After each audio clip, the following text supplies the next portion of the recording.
Növbəti fayda İbn Qudamə, Allah ondan razı olsun, deyir ki, bəzən gözəl əxlaq xeyr əhli ilə yoldaşlıq etməklə əldə olunur. Çünki deyir, insanın təbiəti oğru kimidir.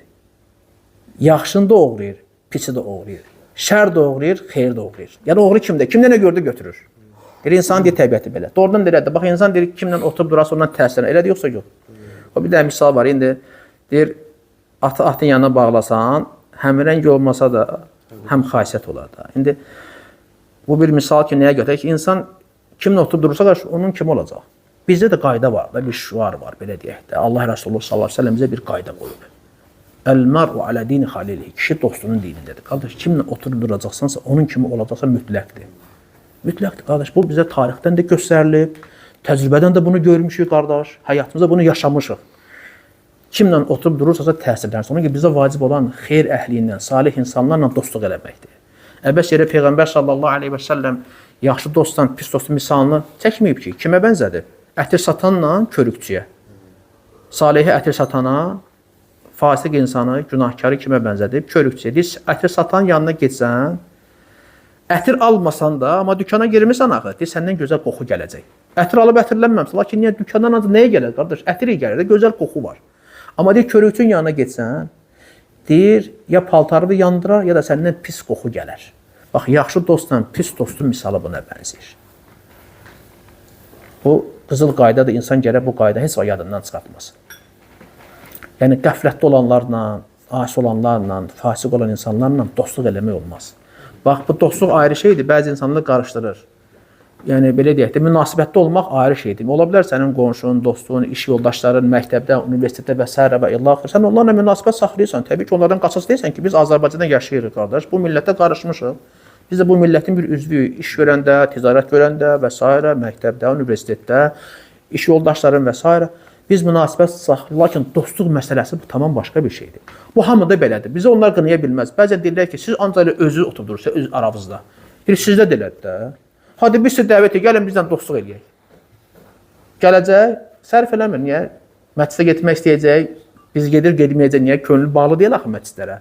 Namaz qılmır, ibadət eləməyəcək, biz onlar kimi yeyib, içmə məclisləri, belə bu haram məclisə iştirak eləməyəcək, eşrəf məclisləri, əyləncələr olmayacaq.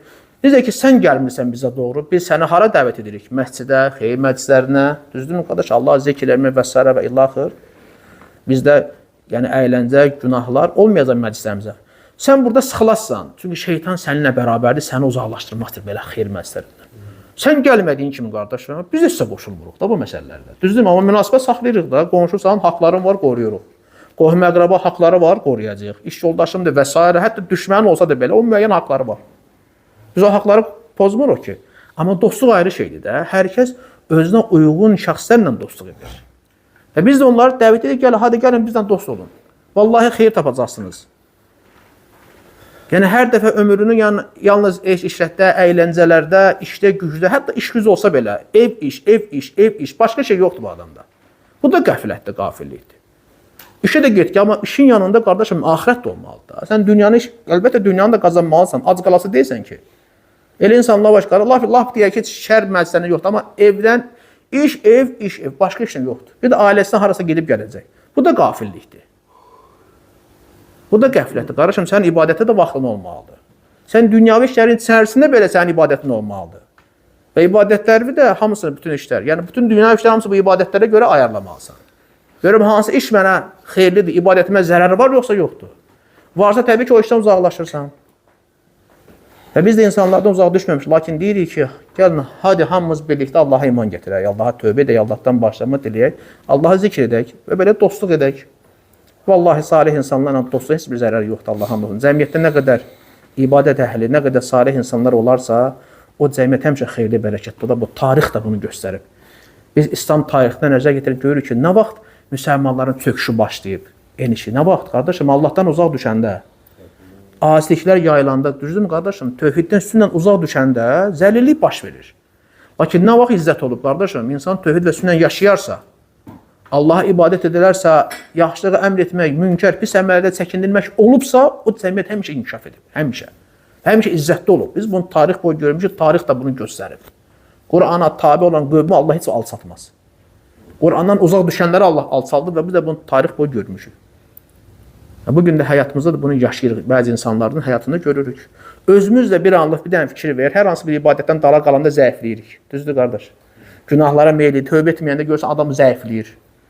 Amma təzən qaydanda, Quran oxuyanda və digər nafilə ibadət edəndə insanın imanı artır. Bu hamımızda bu şey baş verir. Deməli, bu özü göstərir ki, nə qədər Allahın ipindən möhkəm yapışsa, bir o qədər izzətli olacaq, hörmətli olacaq.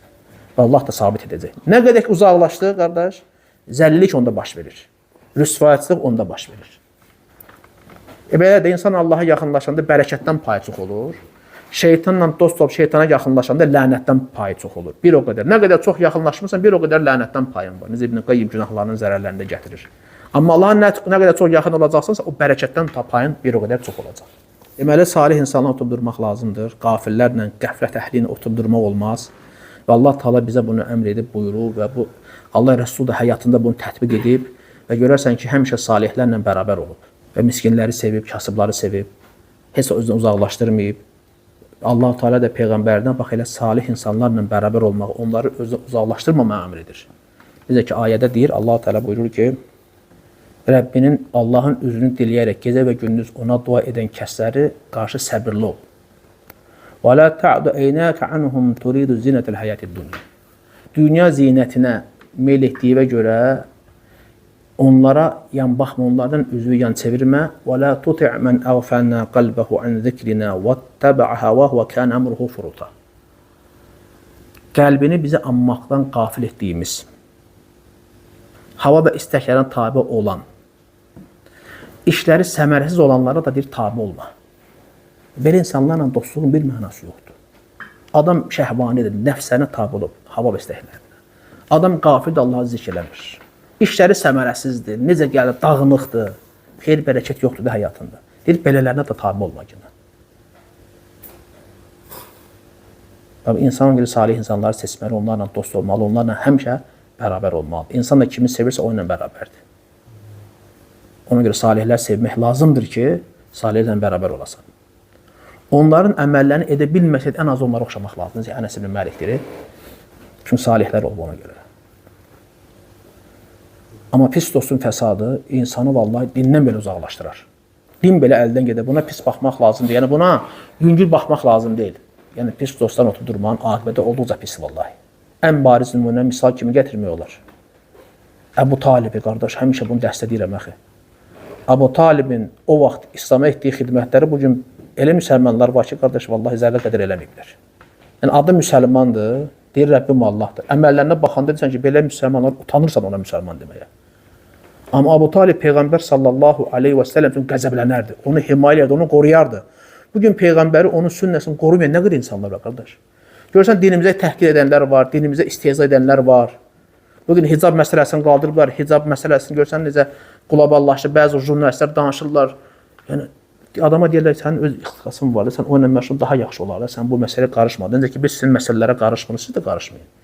Yəni, görürsən, nə qədər İslamla düşmənçi edən insanlar var. Bugün görürsən, tükü tərpənməyən Azərbaycan vətəndaşlar nə qədər İslam var. Hətta bəlkə onları dəstəkləyənlər də var. Amma dindirsən, deyəcək, mən müsəlmanam, Rəbbim Allahdır. Əbu Taliblə elədiyini onlar eləmir. Lakin bu mənəşə Əbu Talib kafir olaraq qiyamət gün gələcək. Və Abbas radiyallahu anhu əmisi, Peyğəmbərin, deyir ki, Allahın Rəsulu, Əbu Talib sənin üçün qəzəblənərdi, səni himayə edərdi, ya sənin xeyri dəyib də, sənin ona xeyrin nə dəydi? Deyir, mən olmasaydım, deyir, cəhənnəmin dibində olardı. Amma qiyamət günü, yəni mənim şəfaitimlə, cəhənnəmin ən üst təbəqəsində olacaq, oddan ayaqqabılar olacaq, beyni qaynayacaq. Cəhənnəmdə belə də dibi lap əzablıdır, üstü ondan yüngüldür. Lakin hər bir kəs cəhənnəm hansı mərtəbəsi olmazsa olmaz, hamısı elə biləcək ki, ən ağır cəzanı o çəkir. Əbu Talib elə biləcək ki, ən ağır əzab ondadır. Amma cənnətdə necədir? Cənnətdə ən əksinə də aşağıdan yuxarı gedir də, yəni dərəcələr daha yaxşı, hardan da aşağıdan yuxarı. Amma cəhənnəmdə dibi ən əzablıdır. Ona görə Allah Teala nə deyir bu münafiqlər haqqında? İnnel münafiqine fi'd-darkil asfali minan-nar. Münafiqlər cəhənnəmin dibində olacaqlar. Ən əzablı yer oradır. Deyir, mən olmasaydım cəhənnəmin dibində olardı. Görürsən, faydası dəydi. Baxmayaraq ki, Əbu Talib deyirdi, deyir, Muhammedin dini ən sağlam, ən gözəl dindir. Deyir, qövmü mən qınamasaydı, könül xoşluğunu qəbul edərdim. Qınaqdan qorxdu. Ölüm ayağına gəldi, dedi Allah Rəsulü, nə deyir? Ey əmcan, Denən la ilahe illallah, qiyamət gün sənə görə Allah ağız açın, şəfaətçi olun. Nəsə demək sözüm olsun. Buradan dostları var idi. Əbu Cəhl və digərləri qövmü. Sən dədə babanın dinindən üst çevirəcəksən. Qaldı belə qınaqdan qorxdu. Ölüm ayağında qınağın nə mənası var ay mahir, subhanallah. Sən öləndən sonra qoy nə deyirlər desinlər. Allahu akbar. Dünyadan qırılırsan, sən artıq başqa bir aləmdəsən. Qoy nə deyirlər desinlər. İnsanda bax, küfrün, bidətin fəsadlarına bir nədir insanın ağlına apar. Bunu yadda saxla. Küfürdür, bidətdir, günahlar insan ağlına aparır, düşünməyə imkan vermir. O anda qoy nə deyirlər desinlər desən. Lap desinlər Əbu Talib dinindən döndü, dədə babasının dinindən döndü. Sən müsəlman olandan sonra, Rəbbin səndən razı qalandan sonra o qınağın nə mənası var, qardaş? Vallahi mənası yoxdur. Heç bir mənası yoxdur. İxlas yoxdur ona görə. İxlas olmadı. İxlaslı olsaydı, xilas olardı. Ona görə Allah Subhanahu taala şeytanla dialoqunda şeytan nə deyir? Deyir, mən sənin bütün bəndələri yoldan çıxardacağam. Allah nə deyir? Deyir, muxlislərdən başqa. İxlaslı olsaydı nicat tapmışdı. Allahın razılığı birinci olsaydı, vallahi Əbu Talib bugün nicat tapmışdı, qardaş. O gün nicat tapmışdı. Lakin ixlas olmadı, qınaqdan qorx. Deyəcəklər, Əbu Talib, o da kim? Qureyşin ağası, rəhbəri, dədə babasının dinini sevirdi, subhanallah. Bax, pis dostun fəsadından, bax, demək ki, dostumdur, ta ki, var da cahil, fasıq insanlar var. Deyir, dostumdur, qardaş, sən bir də Əbu Talibin həyatına bax. Yəni, səni də o aqibət gözləyə bilər. Və belə nə qədər müsəlman baza qardaşlarımız olub ki, qardaş, onlar bax, elə fasıq, asi dostları ilə, rəfiqələri ilə qırılmadılar deyənə. Yəni, dostluq elədilər də, mütəmadi bir yerdə oldular. Bax, onlar kimi oldular. Dünyaya meyilli, dünyaya bağlılıq, ibadətdən, itaətdən uzaq düşmək sonda yoxdur. Sıramızda yoxdur. Qadın hicabını atıb namaz qılmır. Kişi də həmçinin ibadətdən, itaətdən uzaq yoxdur aramızda. Səbəb o fasik, o asi, hətta deyəlim, bəzi kafir dostlar.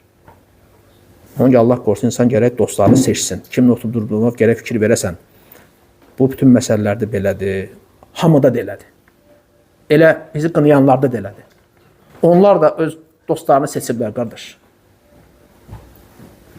Deyəni ki, bəli, mənə uyğun insanı oturdurur. Bizə də uyğun, bax, mənim salih qardaşlarımdır, mənim məscid əhli qardaşlarım, ibadət əhli qardaşlarım, hamımıza belədir. Sənə uyğun odur, mənə uyğun budur. Biz də sizə gəlin, bizə qoşulmağa çağırır. Madam ki, deyirsiniz, insanlara qaynıb qarışma, gəlin qarışın da, qardaş. Bizlə bərabər məscidə gedin, bizlə bərabər Allahı zikr edin, bizlə bərabər iftar edin, Ramazanda oruç tutun və s. və ilaxır, ümrə edin, həcc edin. Bəli. Bərabər o, vallahi gör necə cəmiyyət inkişaf edəcək. Vallahi həmişə əmin-amançılıq olacaq. İnsan nə qədər çox Allahdan qorxarsa, nə qədər çox itaat əhli olarsa, cəmiyyətdə cinayət də azalar.